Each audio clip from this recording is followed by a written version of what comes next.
இது போன்ற பல செய்திகளை பெறுவதற்கு இந்த யூடியூப் சேனலை சப்ஸ்கிரைப் செய்யவும். நீங்கள் இந்த தமிழ் செய்திகளை இப்பொழுது ஸ்பாட்டிஃபையிலும் கேட்கலாம். டிஸ்கிரிப்ஷன் பாக்ஸில் உள்ள லிங்கை கிளிக் செய்து பார்க்கவும். மேலும் நீங்கள் நமது சேனலின் மெம்பர் ஆக வேண்டுமெனில் ஜாயின் என்ற பட்டனை கிளிக் செய்து உங்களுக்கு விருப்பமான லெவலை தேர்வு செய்து கொள்ளுங்கள். தேவன் உங்களை ஆசீர்வதிப்பாராக. அந்த நாட்களில் இருந்த அந்த ராட்சதர்கள் யார்? அப்பொழுது ஜோசிபஸ் அங்கே நிச்சயமாக எனக்கு தெரியும், நம்முடைய சபை, நீங்கள் என்னை போன்றுதான் இருக்கிறீர்கள். நான் ஒரு 7வது வகுப்பு வரை படித்த ஒரு பேதை. நான் கல்வி அறிவை குறித்தோ மற்றவைகளை குறித்தோ கவலைப்படுவதில்லை.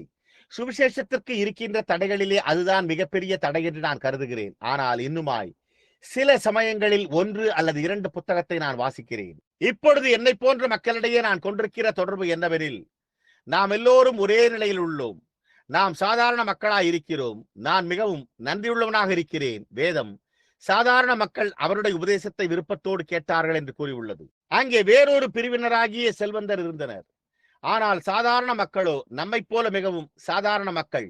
தேவனை நேசித்து இந்த உலகத்தை குறித்து அவ்வளவு அக்கறை கொள்ளாமல் தங்கள் குடும்பத்துடனும் பிள்ளைகளுடனும் இருக்கும் மக்கள். நாம் தேவனை நேசித்து சபைக்கு செல்ல விரும்புகிறோம்.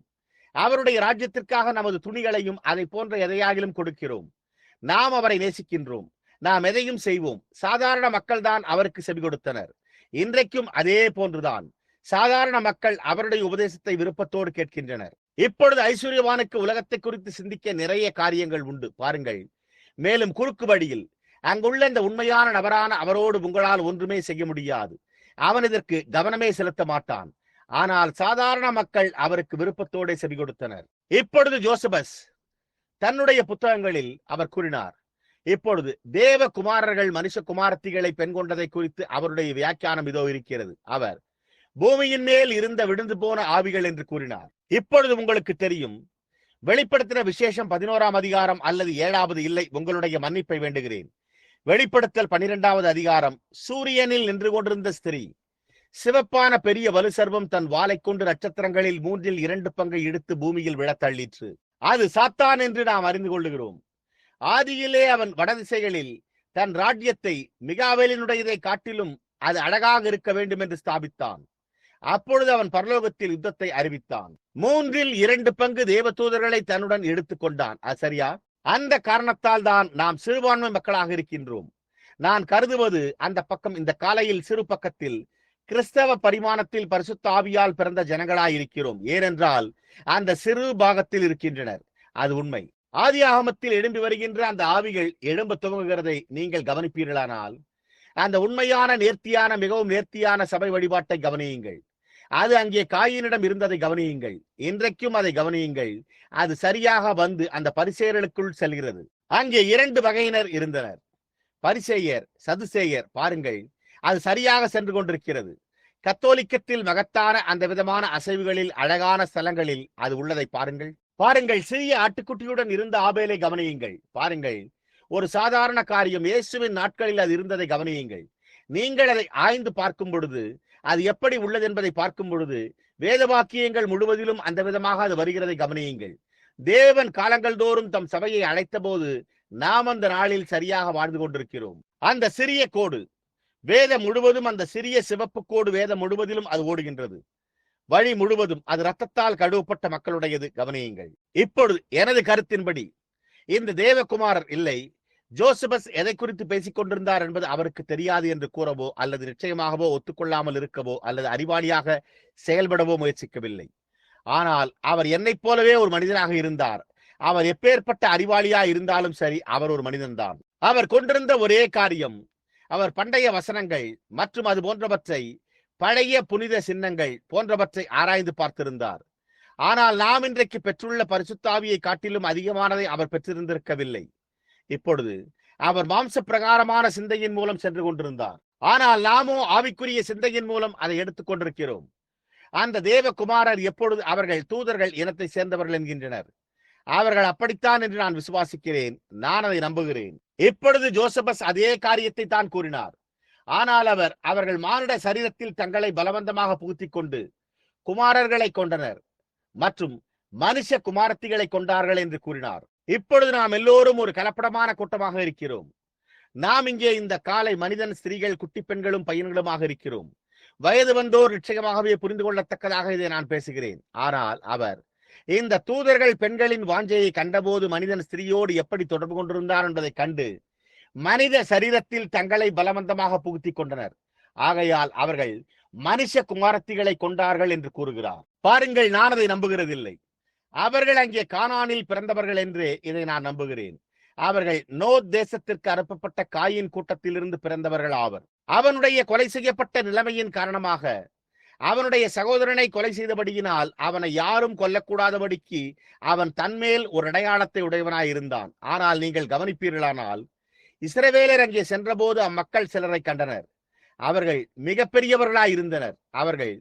அவர்கள் பக்கத்தில் நாங்கள் வெட்டுக்கிளிகளைப் போல காணப்பட்டோம் என்றனர். அது சரிதானே? நூற்றுக்கணக்கான ஆண்டுகளுக்கு பின்னர் மகத்தான பெரிய முரட்டு மனிதர்கள், பெரிய நபர்கள் இருந்தனர். சில சமயங்களில் அவர்களின் பிணங்களை அவர்கள் தோண்டி எடுத்து அவர்கள் மிகப்பெரிய மனித உருவம் கொண்டவர்களாக இருந்தனர் என்பதை கண்டறிந்தனர். இப்பொழுது அது எங்கிருந்து வந்தது என்று நான் நினைக்கிறேன். இப்பொழுது இங்கே என்னுடைய சொந்த போதகத்தில் சிறியதை இப்பொழுது கூறுகிறேன். இது வெறுமன சபை மக்களுக்குத்தான். பாருங்கள், காயின் சாத்தானுடைய குமாரன் என்று நான் நினைக்கிறேன். இதனுடன் நீங்கள் உடன்பட மாட்டீர்கள் என்று எனக்கு தெரியும்.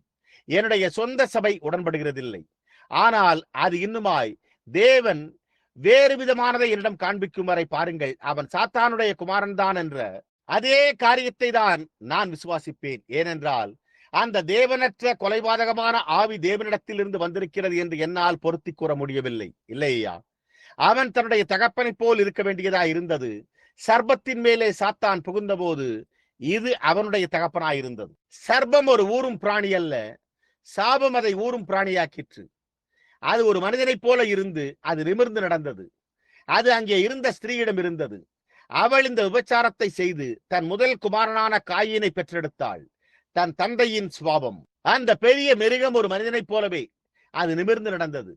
இதிலிருந்துதான் இந்த ராட்சதர்கள் வந்தனர் என்று நான் நம்புகிறேன். ஆம், அது முற்றிலும் சரி. இப்பொழுது அது என்னுடைய சொந்த எண்ணம். அது ஒருவேளை நான் தவறாய் இருக்கலாம்.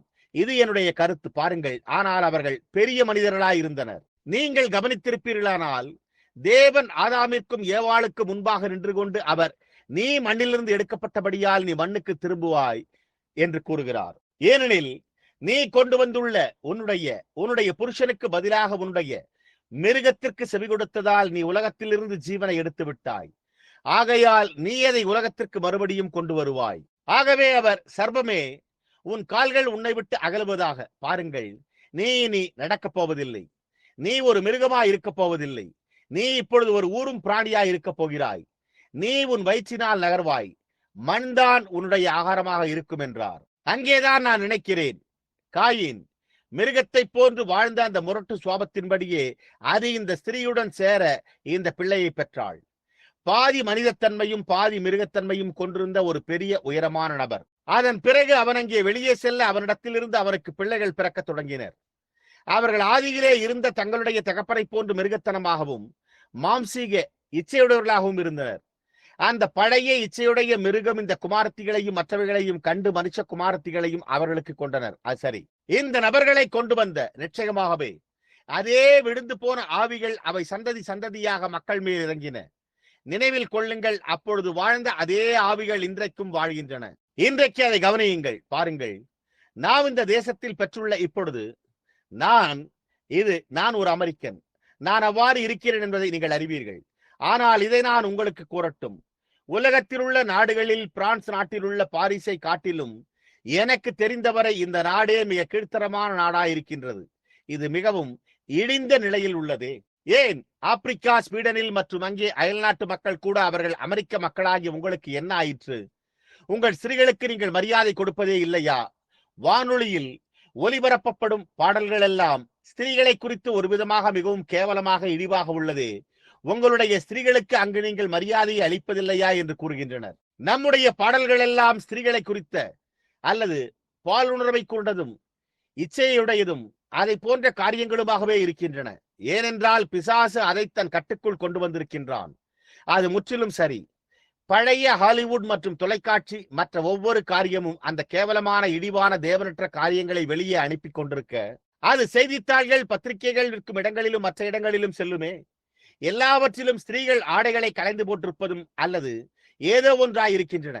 அது சரியாக ஆதியில் என்னவாய் ஆரம்பித்ததோ அதே போல முடிவும் பெறுகிறது. அது ஒரு அவமானமாகும். ஒழுக்கம் என்கிற காரியத்திற்கு வருவோமானால் ஸ்திரீயின் ஸ்தானம்தான் எந்த ஒரு தேசத்திற்கும் முதுகெலும்பாய் இருக்கின்றது.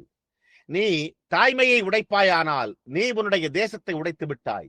நாம் இன்றைக்கு நமது ஸ்திரீகள் புகைப்பிடித்துக் கொண்டு அதை போன்ற காரியங்களை, மதுபானத்தை குடித்துக் கொண்டும் மற்றவைகளை செய்து கொண்டும் இருக்கிற ஒரு இடத்துக்கு வந்துள்ளோம். அது வெட்கக்கேடாய் உள்ளது. ஒரு வாலிபன் ஒழுக்கமான ஒரு கன்னிகையை ஒரு மனைவியாக அடையும்படிக்கு கண்டறிய முயற்சித்தால் அத்தன்மை கொண்ட ஒருவளை கண்டடைய கிட்டத்தட்ட அவன் சில நல்ல சிறிய பழமையான பரிசுத்தாவி சபைக்குத்தான் செல்ல வேண்டும். அது முற்றிலும் சரி.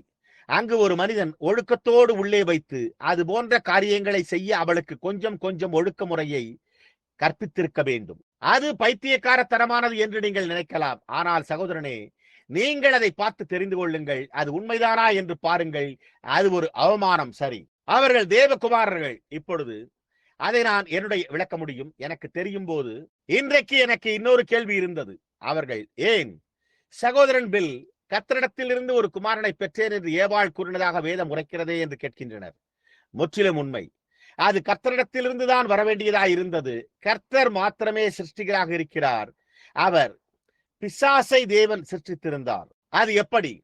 தேவன் பிசாசை சிருஷ்டித்தார். ஒவ்வொரு விழுந்து போன தூதனையும் தேவன் தான் சிருஷ்டித்தார். சரிதானே? ஏன்? நிச்சயமாக அது அவர்களுடைய தெரிந்து கொள்ளுதலாய் இருந்தது, அவருடையது அல்ல. அவர் உன்னை சிருஷ்டித்தார். அதை குறித்து நீ என்ன செய்து கொண்டிருக்கிறாய்? அவர்களைப் போலவே நீயும் நியாயந்தீர்க்கப்படுவாய். அங்குதான் உங்கள் காரியமே உள்ளது. நிச்சயமாக இவர்கள் தேவனுடைய குமாரர்கள். ஆனால் அவர்கள் கிருபையிலிருந்து விழுந்து இந்த மிருகத்தனம் வாய்ந்த மனிதர்களுக்குள் வந்திருந்தபடியால் வெளியே சென்று இச்சித்தனர். அவர்கள் ஸ்திரீகளை பார்த்தபோது இவர்கள் அவர்களை அகப்படுத்திக் கொண்டனர். ஏன்? அவர்கள் இன்னும் இங்கே இருக்கின்றனர். அமெரிக்காவின் ஒழுக்கக்கேடானது தேவனுடைய ஆவியில்லாத ஒரு மனிதனால் நிறைந்து ஒரு குழந்தையை ஒரு தாயின் கரங்களில் இருந்து பிடுங்கி வீசி எறிந்து அவளை மானபங்கப்படுத்துகின்றனர். தேவன் இல்லை என்றால் அவன் ஒரு மிருகத்தை விட கேவலமானவனாயிருக்கிறான். அவன் இன்னுமாய் மிருகத்தனத்தை, தேவனற்ற சுவாபத்தை கொண்டிருக்கிறான். ஒரு மனிதனோடு மதம் உங்களை அழைத்து செல்கிறது என்று அவர்கள் கூறுகிறார்கள். மனிதர் மதத்தின் பேரில் பைத்தியம் கொண்டுள்ளனர் என்கின்றனர். மதம் மாத்திரமே ஒரு மனிதனுக்கு அவனுடைய சரியான மனநிலையை அளிக்கக்கூடிய காரியமாய் உள்ளது. அது இயேசு கிறிஸ்துவின் மதமாகும். கிறிஸ்துவை நீ கண்டறியும் வரை நீ சரியான மனநிலையில் இல்லை என்பதை வேதத்தை கொண்டு என்னால் நிரூபிக்க முடியும். அது உண்மை. அது மிகவும் கடினமானதா இருக்கிறது. ஆனால் அதை வேதத்தை கொண்டு என்னால் நிரூபிக்க இயலும். அது உண்மை. நீ இயேசு கிறிஸ்துவை கண்டடையும் வரை நீ மிருகத்தனமாகவும் இச்சை கொண்டவனாகவும் எல்லாவற்றையும் கொண்டவனாக இருப்பாய். அவர்தான் அந்த அருமையான ஒருவர். இப்பொழுது ஜனங்கள் மிகவும் அதிகமாக ஆய்ந்து படிக்கிறார்கள் என்றும் அதிகமாக முன்னோக்கி செல்ல முயற்சிக்கிறார்கள் என்றும் மிக கடினமாக சிந்திக்க முயற்சிக்கிறார்கள் என்றும் நான் ஒப்புக்கொள்வேன். மேலும் கர்த்தரை குறித்து ஆய்ந்து படிப்பதன் நிமித்தமாக சில சமயங்களில் அவர்களுக்கு மனநிலை பாதிப்புகளும் மற்ற காரியங்களும் ஏற்படுகின்றன. நீங்கள் அதை விட்டுவிட வேண்டும். நீங்கள் அதை செய்ய வேண்டியதில்லை. நீங்கள் செய்ய வேண்டிய ஒரே ஒரு காரியம் அவரில் அன்பு கூர்ந்து அப்படியே அவரை நேசித்து சென்று கொண்டே இருக்க வேண்டும். ஆமேன். அது உங்களைத்தானே எதற்குள்ளாகவோ தள்ளிக்கொண்டோ அல்லது நீங்கள் இல்லாத ஒன்றாக உங்களை ஆக்கிக் கொள்ளவோ முயற்சிப்பதில்லை. முன்னே சென்று தேவன் உங்களை எப்படி பயன்படுத்த விரும்புகிறாரோ அவ்வாறே உங்களை அனுமதிக்க வேண்டும். உங்களை விட்டுக் கொடுத்து உங்களை ஒப்புக் கொடுத்து சந்தோஷமாக பாடி கலிகூர்ந்து கொண்டே நடப்பதாகும். அதுதான் வழியாகும். வேதம் தேவனிடத்தில் அன்பு கூறுகிறவர்களுக்கு சகலமும் நன்மைக்கு ஏதுவாக நடக்கிறது என்று கூறியுள்ளது. ஆகவே நீங்கள் அவரில் அன்பு கூறுவதில் நிச்சயமுள்ளவர்களாயிருங்கள். அந்த ஒரு காரியத்தையும் நீங்கள் அறிந்து கொள்ள வேண்டும். ஆமேன். அவரில் மாத்திரம் அன்பு கூர்ந்து நடந்து செல்லுங்கள். கர்த்தாவே, நான் உம்மை நேசிக்கிறேன், நான் உம்மை நேசிப்பதை நீர் அறிவீர் என்று கூறுங்கள். நீங்கள் அதை நேசிக்கிறீர்களா? இல்லை ஐயா. கர்த்தாவே, நான் உம்மை நேசிக்கிறேன். புரிகிறதா? பாருங்கள், நீர் விரும்பவில்லையா? நீர் ஒரு மகத்தான பிரசங்கியாக இருக்க வேண்டும் என்று விரும்புகிறீரா? நீர் இதை போன்றாக விரும்புகிறீரா என்று கேட்கிறீர்கள். இல்லை. இப்பொழுது கர்த்தாவே, அப்படி நான் இருக்க வேண்டும் என்று நீர் விரும்புகிறானால் நான் அப்படி விரும்புவேன். நீர் அப்படி விரும்பவில்லை என்றால் ஆமேன், நான் இங்கே சபையின் மிதியடியாகவே சரியாக இருப்பேன். பாருங்கள், இப்பொழுது இதை போன்று நீர் ஏதாவது ஒன்றை செய்வீரானால் மக்களும் உமது சபையை குறித்து அதிகமாக நினைப்பார்கள் என்று நான் நம்புகிறேன். மக்கள் என்ன நினைத்தாலும் எனக்கு கவலை இல்லை. கர்த்தாவே, நீர் என்ன நினைக்கிறீர் என்பதையே நான் அறிய விரும்புகிறேன். நான் உம்மோடே சரியாக தரித்திருப்பேன். நீர் என்னிடம் என்ன செய்ய வேண்டும் என்று கூறுகின்றீரோ அதையே செய்வேன். நான் எல்லாவற்றையும் நேசிப்பேன். நிச்சயமாக.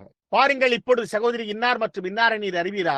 நீர் அவளை நேசிப்பதில்லை. ஆம், நான் நேசிக்கிறேன் கர்த்தாவே, ஆம், நிச்சயமாகவே நான் நேசிக்கிறேன். நான் அவளை நேசிக்கிறேன். ஏன்? ஏனென்றால் நீர் அவளை நேசிக்கிறீர். நீர் எனக்குள்ளும் இருக்கிறீர். ஆகையால் நான் அவளை நேசித்துத்தான் ஆக வேண்டும். ஏனெனில் அது நீர் எனக்குள் இருந்து அவளை நேசிக்கின்றீர். அதுவே இதை புரிந்து கொள்ளும். ஆனால் அந்த மிருகங்கள் தான் அங்கே விழுந்தன. அந்த இச்சையுள்ள மிருகம்தான் விழுந்தது என்று நான் நினைக்கிறேன். பாருங்கள்,